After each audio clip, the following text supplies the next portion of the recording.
Course. What we're going to go through today, what I'll probably do is just recap from the program we did yesterday. So those of you who were not here yesterday will know what we've covered, and then what is planned for the day we're going to go through today. So faculty, it's myself, and Mr. Henderson is not here because of personal health reasons. Mr. Hariharan will join us soon. Miss Allen, Patricia Allen, she's sitting at the back there. Mr. Blundell will be joining us soon as well, and Mr. Mark Davis is here at the back. Professor Dillon should be here at some point today. Dr. Shah is here, right at the front.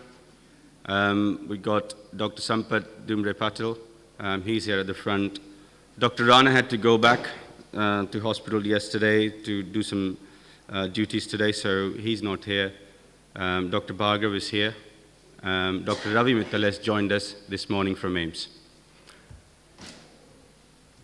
So I don't have my big brother today. For those of you who were here yesterday, I'm going to have to do some house rules. This is the program from yesterday. Essentially what we've covered is foot and ankle examination, what x-rays or imaging we need. Then we went on to do a good session on ankle fractures, looking at the controversies in the management of ankle fractures. And then we moved on to do more trauma, Oscalsis fractures, talar fractures, and Lisfranc and navicular fractures. We then had a really good workshop on calcaneal fracture fixation. So it was a great day. You know, we all came out really chuffed and really happy that we did a good day of learning, all of us. So today, against this slight sort of fine-tuning of the program, essentially to try and get most of the stuff that we want to do, a bit of hands-on, bit of interaction cases. So this morning we'll have Dr. Ravi Mittal from AIIMS to have malunions first. I've sort of dropped my talk of metatarsal fractures purely because I've got a case that I will present which would cover most of the aspects of fifth metatarsal fracture for practical management. And Miss Allen has dropped her unresolved ankle sprain to try and accommodate more of cases, more of interaction. Can I please urge you all to try and participate in when we ask for a question? We're not putting you on the spot or anything like that. What we want is a feel from your side, and you know, whatever difficulties we face in our normal practice, we want to try and bring those out, so that you know, at the end of a discussion or a talk, we've got a plan for our patients. We've thought through the difficulties we are facing, so that we can have a better sort of management plan for our patients. So please, please, please, do interact, do participate. We had a lot of faculty-to-faculty interaction yesterday. I really want to see more of delegate-to-faculty interaction today. So please do that. And you know, as I said, most of the faculty here, or all of the faculty, will be very delighted if you ask them a question. You know, one thing that when we had a debrief afterwards was, we had a great day, wish I was asked more questions by the delegates. That was the feedback from faculty. So I think we really want to move in that direction today. We're having a workshop on tightrope, which Mr. Mark Davis will do, a live demo of. So that'll be quite a good one. We've got some tightropes here, so you can have a play with those as well. We have a coffee break after that. Then we move on to Achilles tendon rupture, as you can see. And we have a video demonstration of Achilon, minimally invasive Achilles tendon rupture. And I've brought 5 kits here, and we'll try and actually get you to do some hands-on to show you how the kit works, really. So that'll be a really good workshop bit that you don't want to miss. Then we move on to ankle arthritis after that. You can see on the program, there's lots on ankle arthritis, starting from assessment right down to the ankle replacement. And we will go through that, all of it today. Dr. Shah is going to do the diabetic foot. Mr. Hariharan again has dropped the talk so that we can have more interaction, and Dr. Shah is pretty much going to cover everything in diabetic foot. So, you know, it's a great it's a pathology that you see so often in India, and having been trained here, I have certainly experienced on both sides of the world. Okay, so we're in for a lot of learning, but a fun day. We're not going to make it absolutely dry, and you go out thinking, oh, I didn't learn today. But I really want some more interaction from that side coming this way, please. Okay, so course material, you have some handouts. Some of them are missing purely because of the printing issues, but they are in pipeline, so you should get them. And I've been reassured that everybody will get all the handouts, so they will be sent out to you. House rules, right? I don't need to emphasize again. I think we all understand mobile phones really put people off when you're talking. And please switch them off if you can, or at least put them on silent and not talk inside if possible.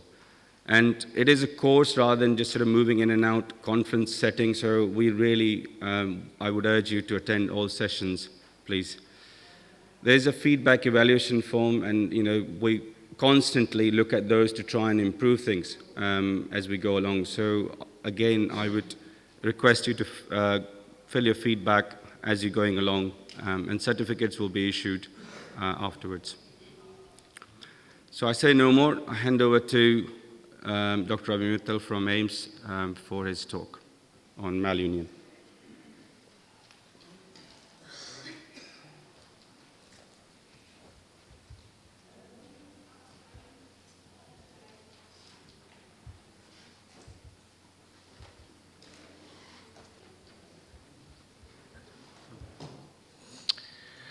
Good morning, everybody. My name is Ravi Mittal. I'm working at All Institute of Medical Sciences, New Delhi. I've been asked to speak on malunions of the hindfoot Indian experience, and I limit myself to calcaneum. The rest of the things would be covered by other speakers. Now, why this talk in this, say, workshop? Because this is fairly a common problem, especially in India. Not many people operate calcaneum because of problems in fixation, soft tissue healing, and a lot of understanding has been on the lines of McLaughlin, who said it's fixing a calcaneum is like nailing a custard pie to the wall. So most of these calcaneum fractures have been treated in a below knee cast, and so we have a lot of malunions going around. Males are more affected. It's the young and middle-aged who are affected. So these young males who have problem in standing, walking, running, it puts a considerable socio-economic impact on their lives. Now, when an egg falls, you see one big crack and numerous smaller cracks. Similarly, it happens in calcaneum. Because of the fall, the patient has one primary fracture line and other secondary fracture lines. The direction of the fracture lines and the displacement of the fracture fragments is variable and is determined by the force. So let's see this picture. The line A denotes the height of the hindfoot. That includes height of the talus and the calcaneum. And when you have an isolated fracture calcaneum, the calcaneum becomes the determining factor. Then you have an angle D that determines the inclination of the calcaneum, and the angle C is the inclination of the talus. Now, the inclination of the talus would depend on the inclination of the calcaneum. If the calcaneum is misshapen, obviously the inclination of the talus also changes. So if you have a force causing a fracture of the calcaneum, you have a picture somewhat like this. The calcaneum becomes flattened out and the talus is dorsiflexed as compared to this original position. So you have a picture somewhat like this. If you see the foot height is reduced, that causes a decrease in the push-off power of tendoachilles. You have a flattened out calcaneum and a dorsiflexed talus. So that causes the anterior impingement of the ankle and resultant ankle osteoarthritis. You have a shattered subtalar joint. It causes decreased subtalar movements and pain. Now that was the view in a sagittal view. Now in the coronal view, if you see the normal talus, the lateral wall is in line with the lateral wall of the calcaneum. And along the lateral wall of the calcaneum, you have the peroneal tendons and the sural nerve going. If there is a force which causes a fracture, the calcaneum shatters and there is a blowout of the lateral wall. So you have a broadening of the heel. The space for the peroneal tendons is compromised and you have peroneal tendon impingement between the lateral malleolus and the lateral wall of the calcaneum.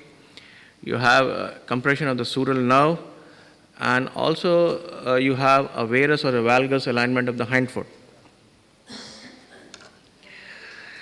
If you have a minimally displaced fracture of the calcaneum, but the fracture line extending to the subtalar and the calcaneocuboid joint, still you can have a subtalar osteoarthritis and calcaneocuboid osteoarthritis, because they tolerate even a minimal displacement very badly.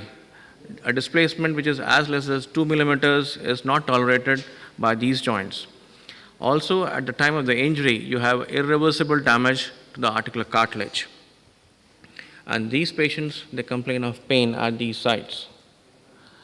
So if you have a lateral blowout, you have this ledge of bone forming at the lateral wall of the calcaneum, which impinges the peroneal tendon and the sural nerve. It causes the widening of the hindfoot.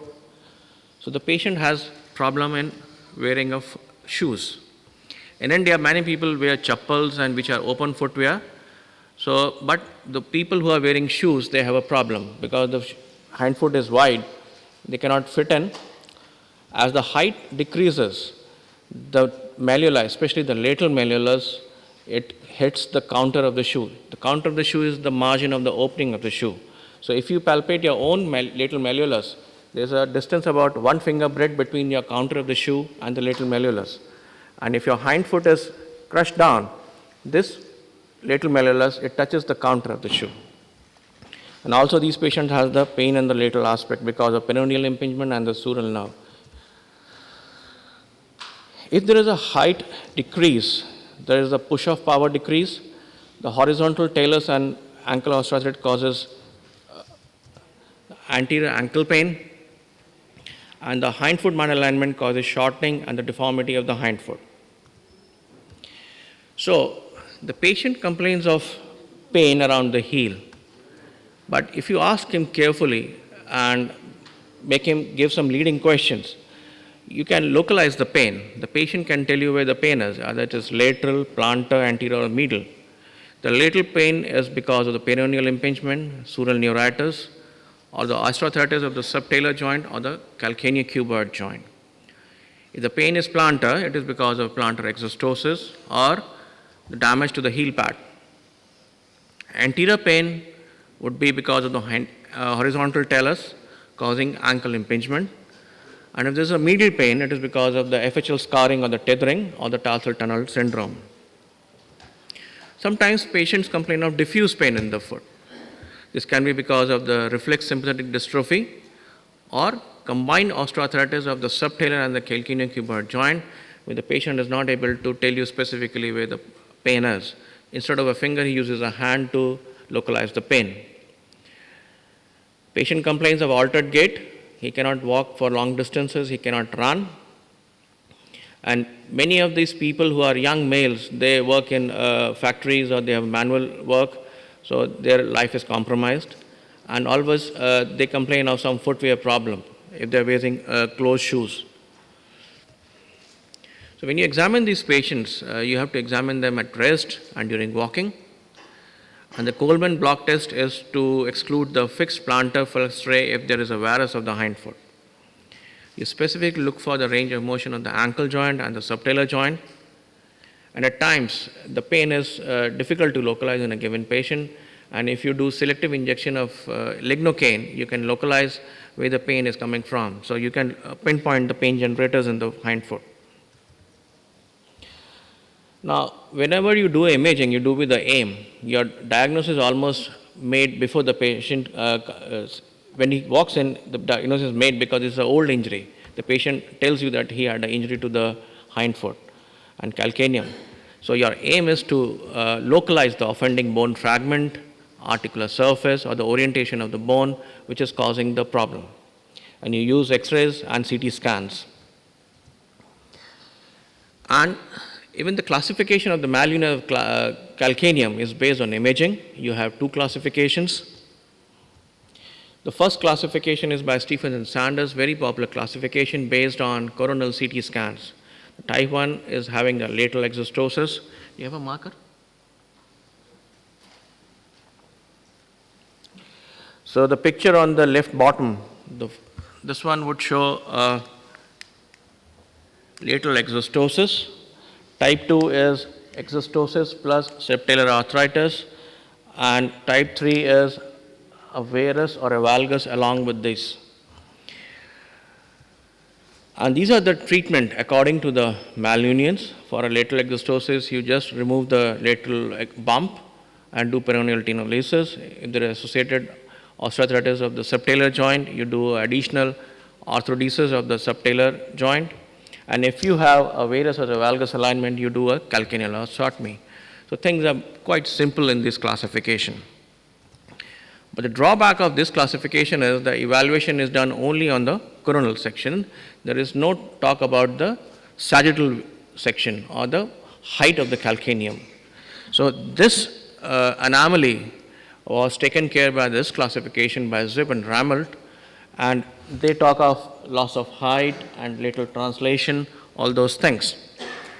And corresponding to the problem, you have a treatment which is suggested for each category. Most of the calcaneum malunions fall in this group, and most of the calcaneum malunions can be managed by these surgeries. These are some rare kind of malunions. Personally speaking, I don't have experience about this. We manage most of our cases by these three procedures. Obviously, before deciding for surgery, we give a fair trial of non-operative treatments by analgesics, footwear modifications, and injections. The milder varieties of non-unions, they respond, but the severe varieties, obviously, they fail, and invariably, they are candidates for surgery. So what approach do we use? You can use extensile lateral approach, posterolateral approach, Olliers approach, and oblique lateral incisions. The best exposure for the calcaneum is given by this extensile lateral approach. You can see the whole of lateral wall of the calcaneum. You can see subtalar joint. You can see this calcaneocuboid joint. These have limited vision to the calcaneum, and often you need to have image intensifier when you are using this approach to localize the pathology. My personal preference is extensile lateral approach. So if you have a just isolated lateral bump or in combination, you find this lateral bump. These are the peroneal tendons which are impinged between the lateral malleolus here and the wall here. So you use a saw or osteotome to remove this lateral wall, and what you aim is to achieve a lateral wall of calcaneum flush with the lateral wall of the talus. And you recreate the calcaneofibular space for the peroneal tendons and the nerve. So in a pre-op, you have a bump and a space compromise here. In the post-op, you have removed the bump here and created space for the tendons. When you have to do a subtalar joint fusion in situ, you use the same approach. After removing the lateral wall, you put a laminar spreader in the subtalar joint, remove the cartilage, whatever is there, expose the subchondral bone, you make some holes, drill some holes, or do scaling with an osteotome or a gouge to make the surface raw and to ensure there is bleeding there. You reduce it and put a lax screw across the joint. So You don't do any correction, just put some lax screws after making the surface raw. But if there is an associated loss of height in the hind foot by 8 millimeters or more, then in addition to a subtalar fusion, you need to distract this joint by putting a bone block. And what we use is a tricortical ilium graft. It can be shaped to correct varus or valgus in the same sitting. You can even shape the surface of the calcaneum and their talus. And when reduced, after putting the graft, you can pass lax screws and achieve subtalar distraction fusion. Now, till now, we were just managing everything by subtalar joint approach and not doing anything to the calcaneum itself except removing the lateral bump. But some people do it in a different way. They correct the height of the calcaneum by doing a separate osteotomy, which is a vertical osteotomy, posterior to the joint. It restores the height, and moving this distal fragment medially or laterally, you can correct the varus or the valgus hindfoot also. This would need a lengthening of a tendoachilles, and the subtalar joint fusion is done in situ. Now, this procedure becomes a little difficult because you need separate screws here or a staple here and a separate screw for the subtalar joint. So, putting 3 to 4 screws in a limited space can become difficult. If there is a varus or a valgus of the hindfoot, you can do a closed wedge or an open wedge osteotomy of the calcaneum below the subtalar joint to correct the deformity and do a subtalar fusion as an isolated procedure. If there is a very significant lateral shift of the posterior calcaneal tuberosity, a procedure described by Romash is that you do a osteotomy through the original fracture lines and then do a correction of the deformity and the subtalar fusion. I have no personal experience about this procedure. Triple arthrodesis is advised only when there is an associated calcaneocuboid and subtalar joint arthritis, and or you have a calcaneum malunion in presence of a pre-existing flat foot. So to summarize, if you have a calcaneum malunion, look for the site of pain both clinically and radiologically. Radiology can easily pinpoint the site of the pain.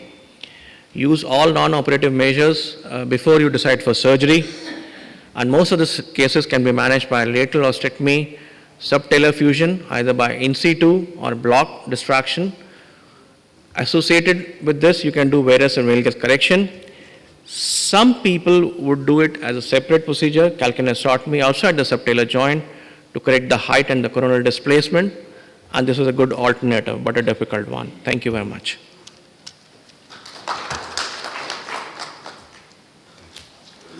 Thank you, Dr. Ravi Mittal, for an excellent talk to start with in the morning session.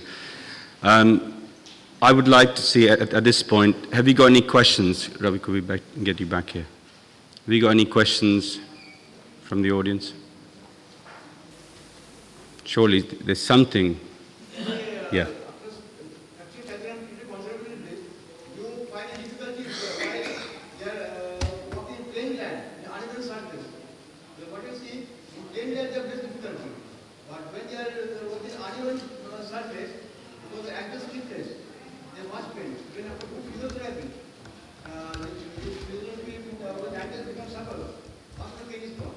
Yes, that's what I emphasized in my talk, that surgery should only be done after an adequate duration of physiotherapy.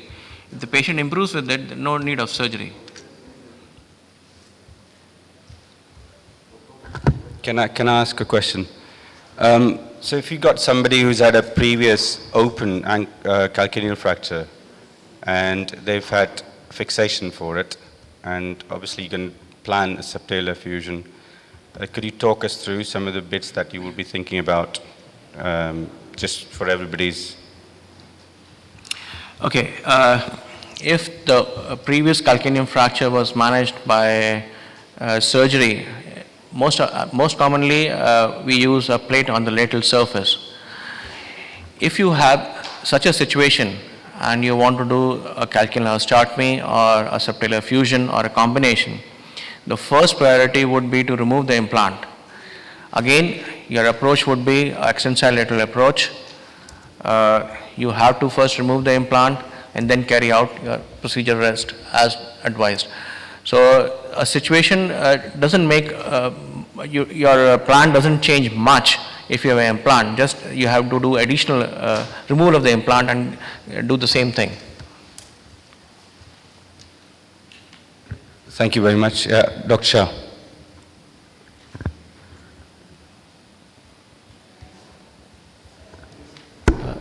Something to just add on. Now, as he emphasized, the malunited calcaneum has to be approached like we are approaching back pain or the pain originating from the spine. You have to identify with clinical history, differential injections and radiology what are the pain generators. And you might have to fire all the pain generators for your patient to get satisfactory results. This is one thing. Second thing, both the classifications do not solely rely on these classifications, but there are a lot of limitations. Many times there would be a blast and there would be a big plantar protruded fragment which would be giving a lot of pain and imbalance while patient is walking. So you need to remove that. Sometimes you have secondary Haglund's deformity arising out of malunited calcaneus fracture. So there are protrusions in all directions. So you also need to take X-ray of the opposite side, compare both the X-rays, and whatever protrusions are there, may it be posterior, may it be medial, may it be plantar, you will have to excise it. There was a case of malunited calcaneus where I ended up doing 15 surgical procedures. There could be clot-O's which you need to address. So that's what I just wanted to add. Thank you. Thank you, Dr. Ravi Mittal, Dr. Shah. We have stress fractures in foot and ankle next by Dr. Amit Bhargava from Delhi. Amit, thank you. Thank you, Jeet.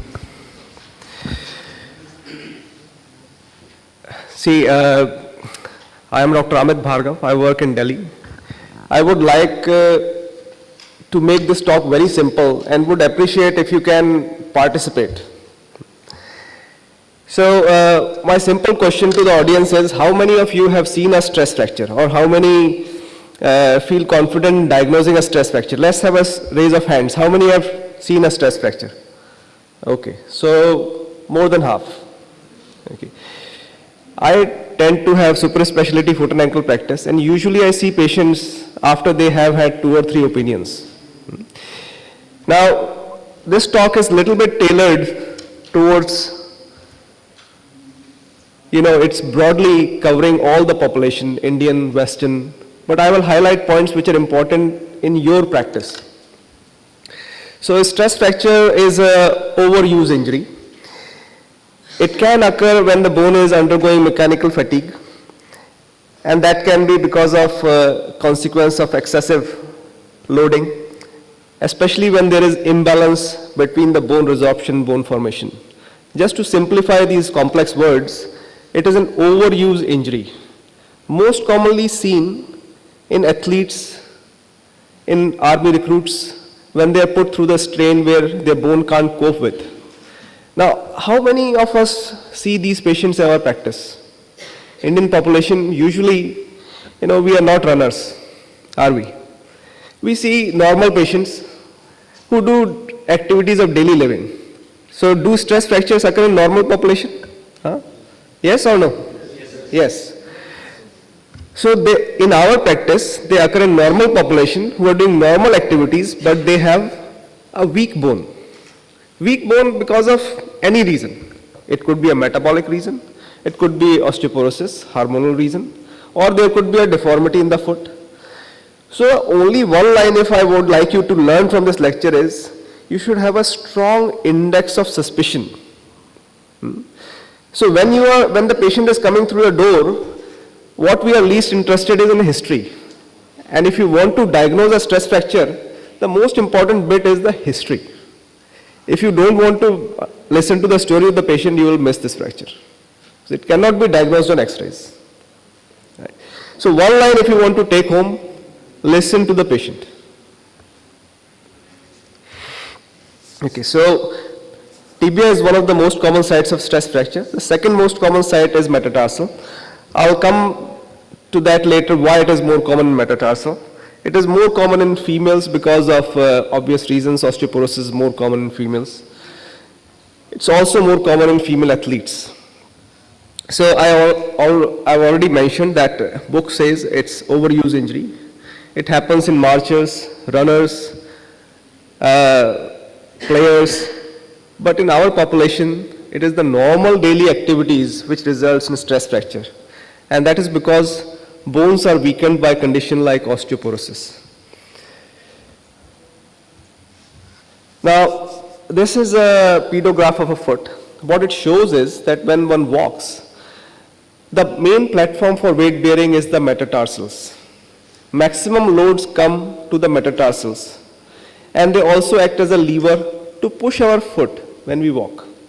So that is why if someone goes around Govardhan temple and does 14 miles walk, he has more load on the metatarsals and he can fracture metatarsal. Clinical presentation. So the most and single most important thing is listen to the patient. If patient is complaining of unexplained pain at a site which is commonly predisposed to stress fracture, then suspect a stress fracture.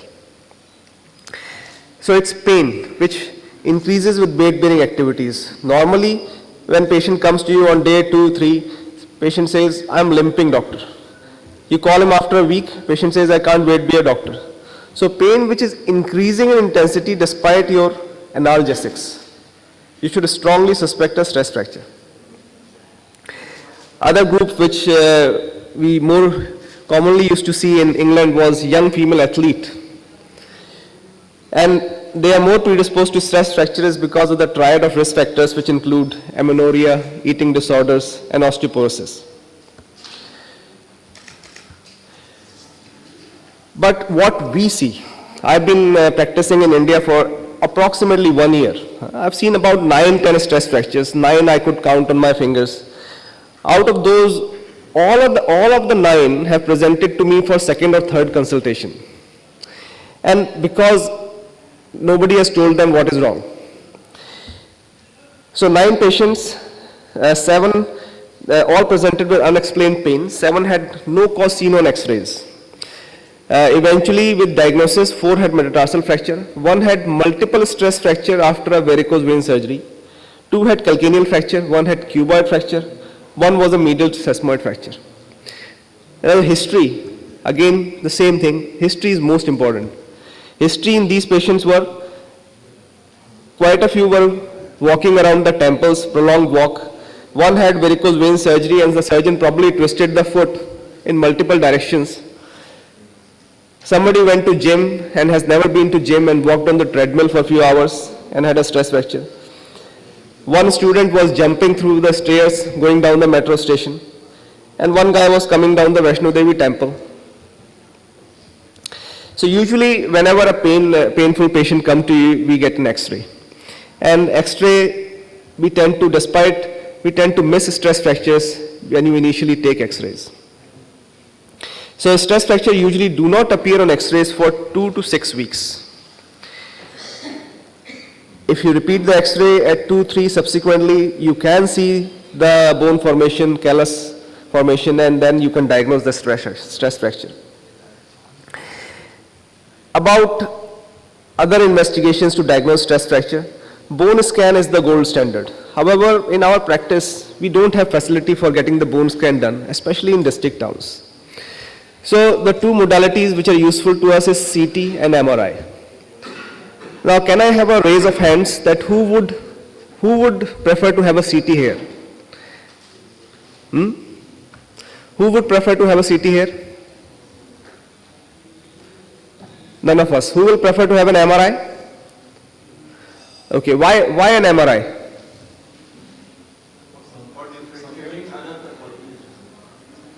Good, yes, you can see other pathologies. What else? Suppose there is a fracture neck of femur. stress fracture, undisplaced fracture, what do you do? An MRI or a CT? MRI. Why? So, on the peripheries, we do a 5 millimeter cuts of CT scan. And you can miss a stress fracture when you do 5 millimeter cuts of CT scan. But on MRI, you can always see a bone edema. You can always, yes, you are right that you can see other things as well, but on MRI, you can always pick up bone edema. So I have patients where I've done X-rays, then CT scan, did not see anything on CT scan, MRI, and the diagnosis was made. Okay? So for our use, MRI is better when we don't have access to bone scan. What about three-phase bone scan? Three-phase bone scan? Yes, three-phase bone scan within 48 hours should be able to show you stress fracture. So that's a bone scan. MRI, we have already mentioned that it is sensitive enough to detect further entities like bone marrow replacement, malignancy. Examination, there is not much to see. You may see a little swelling, you may see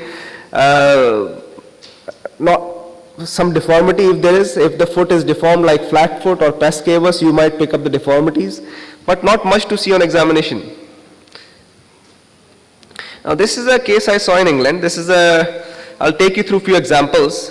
This is a 28-year-old lady, running athlete, and she developed a pain underneath the big toe. So these are her X-rays. Left foot, pain underneath the first metatarsal. Can anybody pick up anything? Second was okay. Pain underneath the head of big toe. Can you see it now? Sesamoid fracture. So this view is taken by pulling the toe up. So if you're looking for undersurface of the big toe, there is a special view.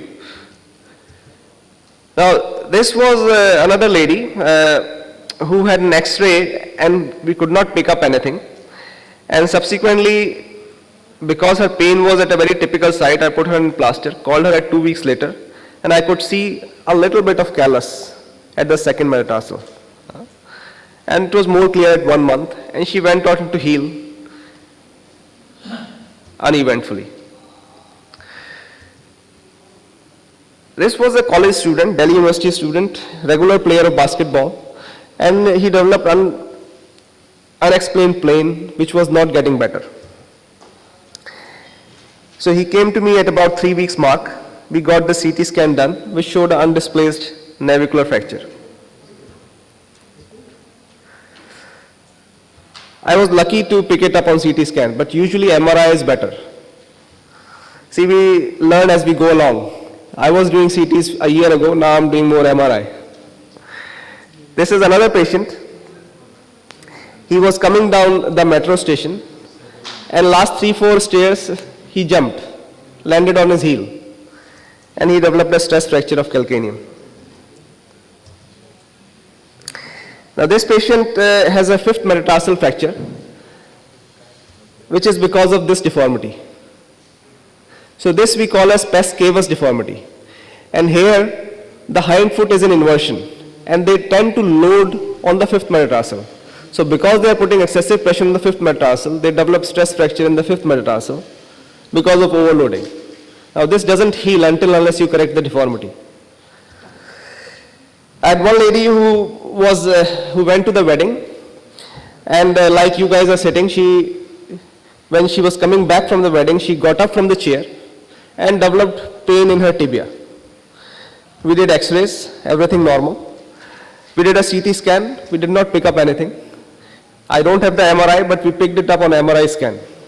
So a week or 10 days later, we picked up the stress fracture on MRI scan.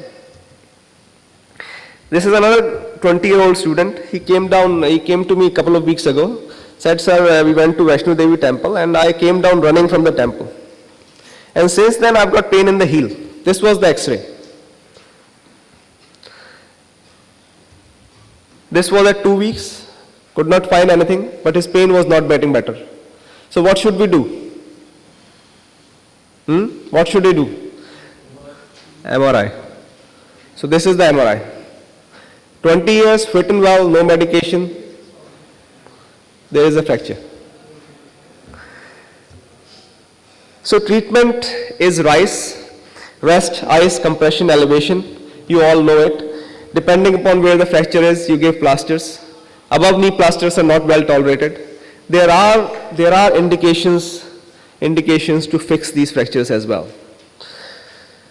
Non-union, however, of stress fracture is not common. Some injuries which include, in my armamentarium, I would say tibial fractures which are not healing, you can consider them for fixation. High-level athletes, surgery is also a preferred option of treatment. Prevention. Whether or not you are a runner, to prevent stress fractures, the patient should gradually increase the frequency and intensity of exercise. So how many of you understand the word weekend warrior? Weekend warrior. जिनको Sunday को ही ध्यान आता है कि मुझे भागना है, बाकी टाइम नहीं मिलता कभी. So it is a fracture which, when you predispose the bone to the stress which you can't take. So you should tailor your training, gradually increase it. किसी को भागना है तो पहले चलना तो शुरू करें, उसके बाद भागना शुरू करें. That's all I have to say. Thank you very much.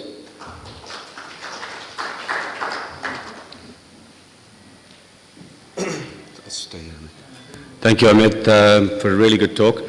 Are there any questions from the audience? Sampath, yes.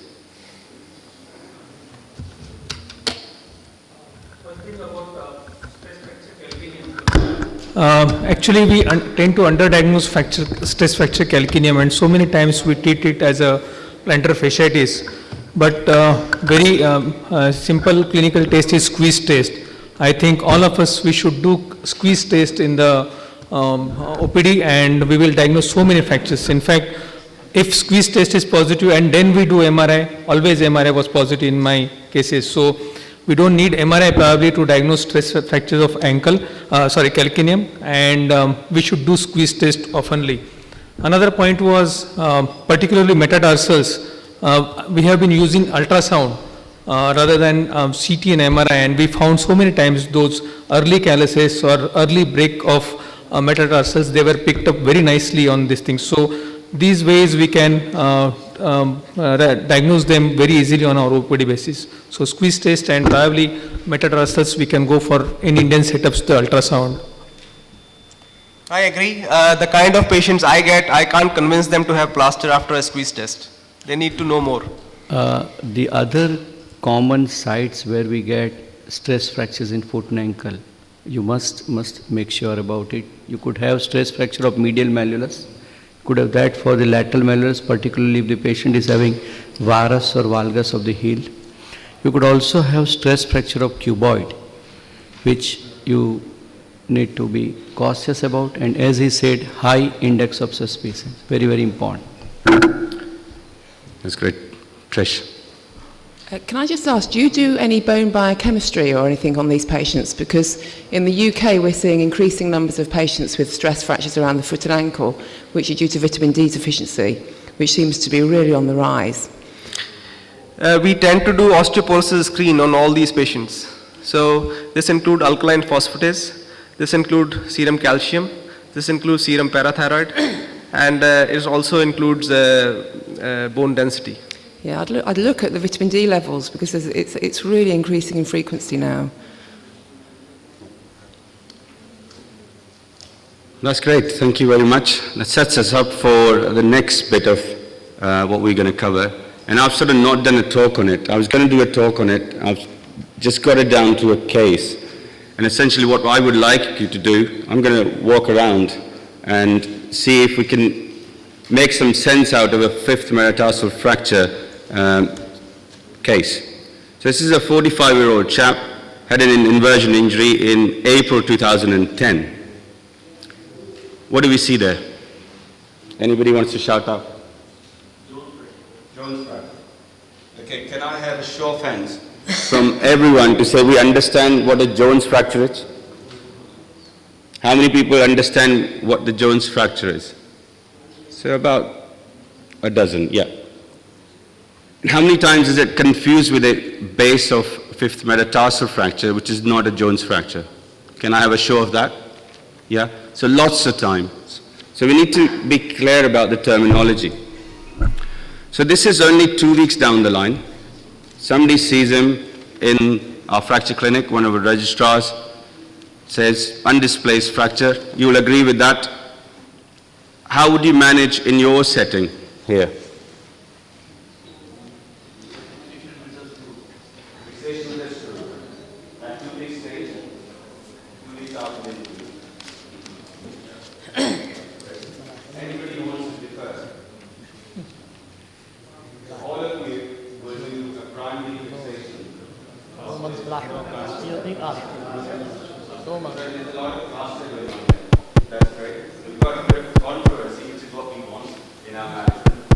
So, anybody from this side who wants to either operate or do a plaster?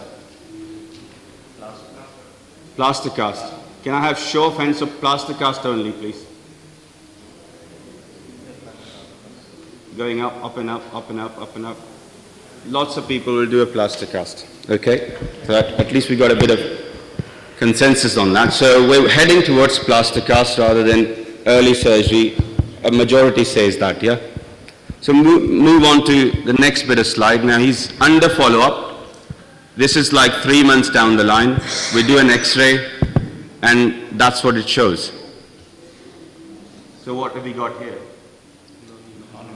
A non-union. So I think we're thinking about primary fixation, and we only did a plaster cast, whatever. So did we do anything wrong? No. Okay. That's great. We'll look at that as well. So he's now 3 months down the line. A conversation is had with him. Do you want your operation done now? Do you want your operation done? Obviously, this is not going to heal up. Right? Thank you. So this guy goes, no, it's not that painful. I'll just carry on, soldier on, no problems. Right? So he sees a registrar at that stage. Conversation had, patient discharged. He kept working on it, but always was painful after that. So he comes to see me. This is now 30 months down the line. So from 3 months to 30 months, he's been sort of in a lot of pain now.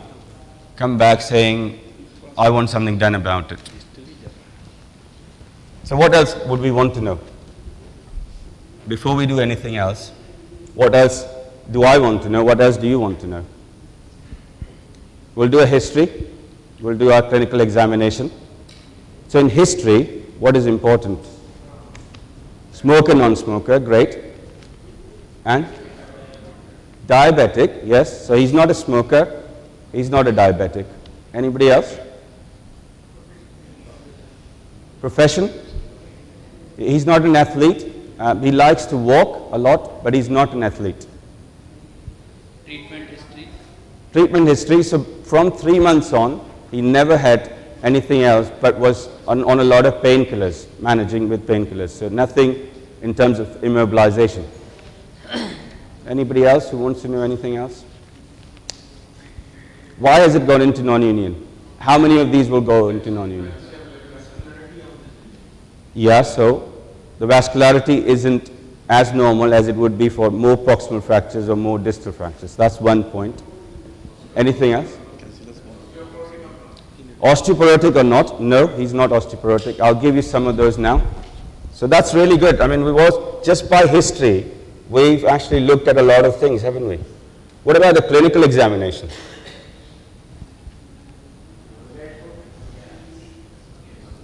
So that's him when I see him in the clinic. Does that make a bit more sense now? Yeah?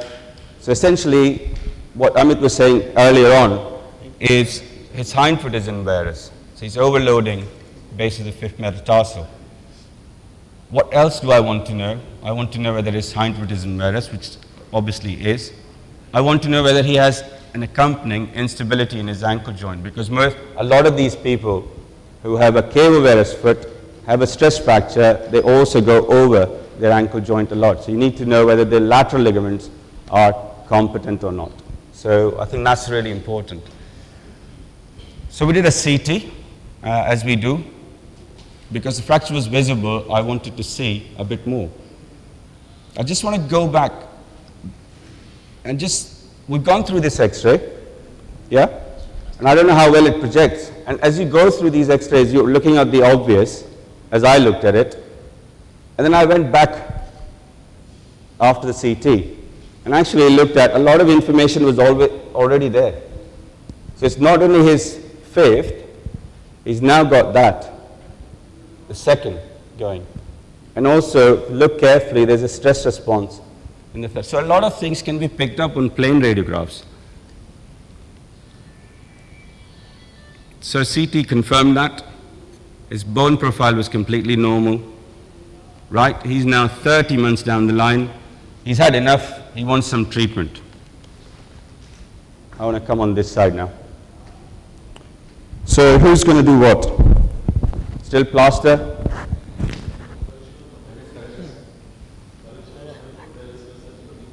Okay. Okay, so how would you do that? So correction, let's look at one by one.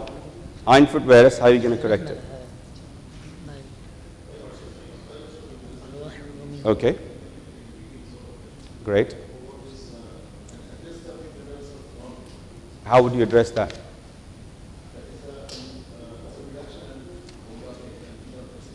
With? Okay, great. What about his, so you've done the hindfoot varus correction through calcaneal osteotomy. I did a Coleman block test on him. Yeah, we all understand what a Coleman block test is? Yes? Yes, how many people understand a Coleman block test? No idea. Essentially, when your first ray is down, you're going to drive the hindfoot varus from forefoot as well. Okay, so as you bring the first ray up, get the patient standing up, you basically correct some of the hindfoot varus as well. Does that make sense? Your foot is a tripod. The big toe is here, little toe is there. We've got the heel in the middle, and as soon as you tip it any which way, you're going to have movement, forefoot, hindfoot connection movement. Yeah. So if this goes down, which is what cave varus foot will have, your hindfoot is automatically going to varus. So it's important to assess that as well. Okay, so we decided we're going to correct his hindfoot. We also decided we're going to correct his, or we're going to fix the fracture. I decided I'll do something else as well. So I'll show you what I did. So exactly on the same lines as you were suggesting, calcaneal osteotomy to move the heel across. I did fix the second one because he was very, very painful on that. And I put a long screw down, a 5mm screw down. And I also did a base of first metatarsal osteotomy to balance him from hindfoot to forefoot. Now, we'll come to some more controversy in a second. We did mention bone graft. How many people will definitely bone graft in non-union bone graft? Anybody who differs, including faculty now? Always bone graft? Differ? Yeah, sometimes. Yeah, not always bone graft. Okay.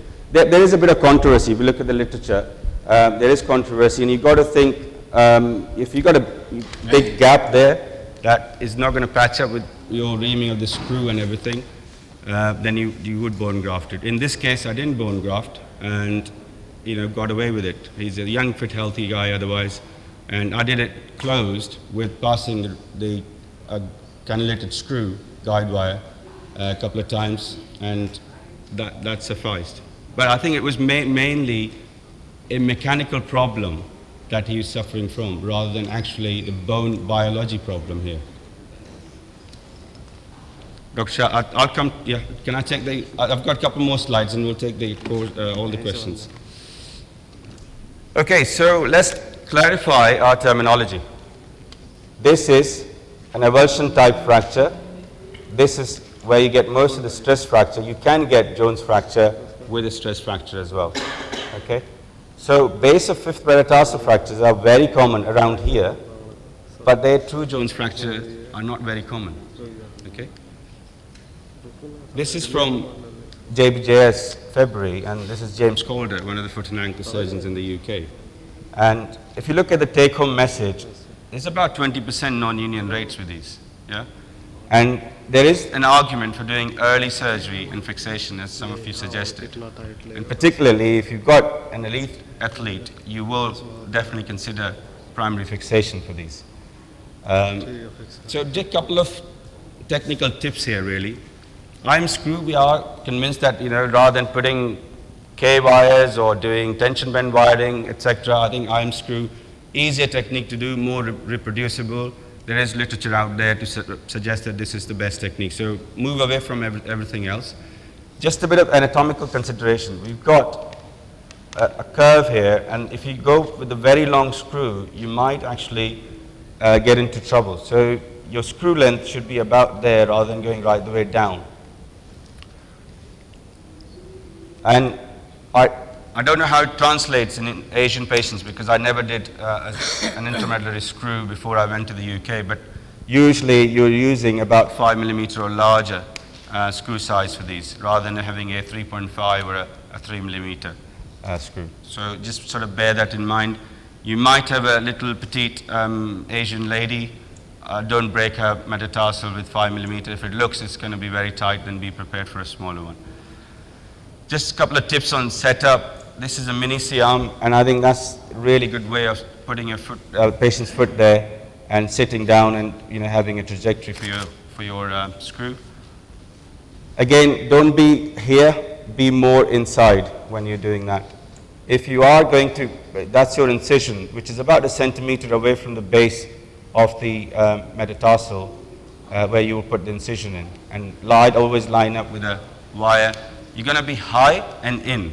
Yeah, that's your sort of take home on this. You're going to be high and in.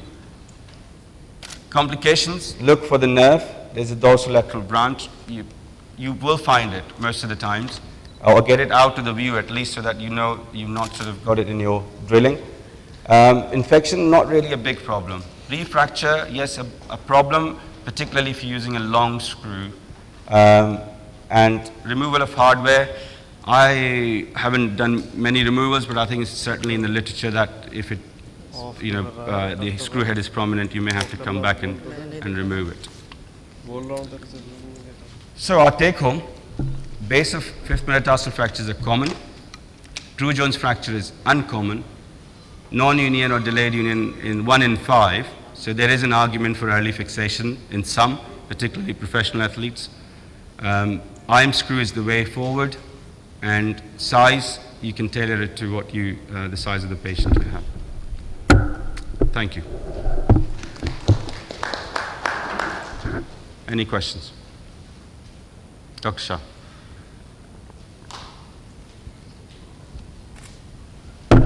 Just to differ with what you did in that case, there are two reasons that I would add on to tension band wiring over and above the screw fixation.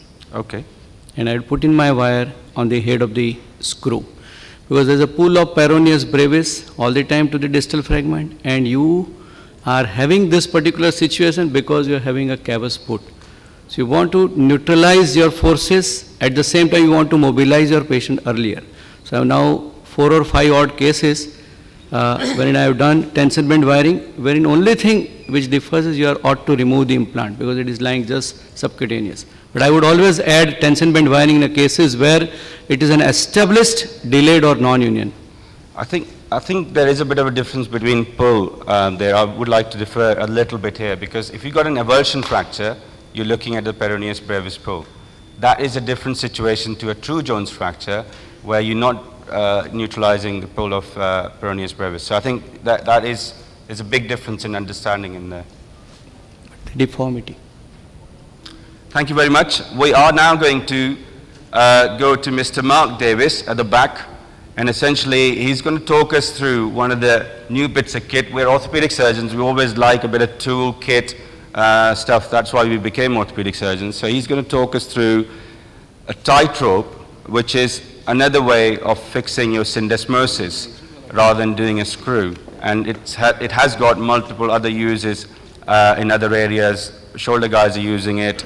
It's used in other parts of the foot to correct hallux valgus, etc. So it is a new technique, and he's going to talk us through the technique. We've got some goodies to play with. So what I would suggest is we're going to take the camera over to Mr. Davis. Yeah, if you take the camera, please. The video camera there. Yeah. And he's going to talk us through the technique and a bit of indication and contraindications. And we're going to go back and have a play with the actual kit. So I would just advise you to stay here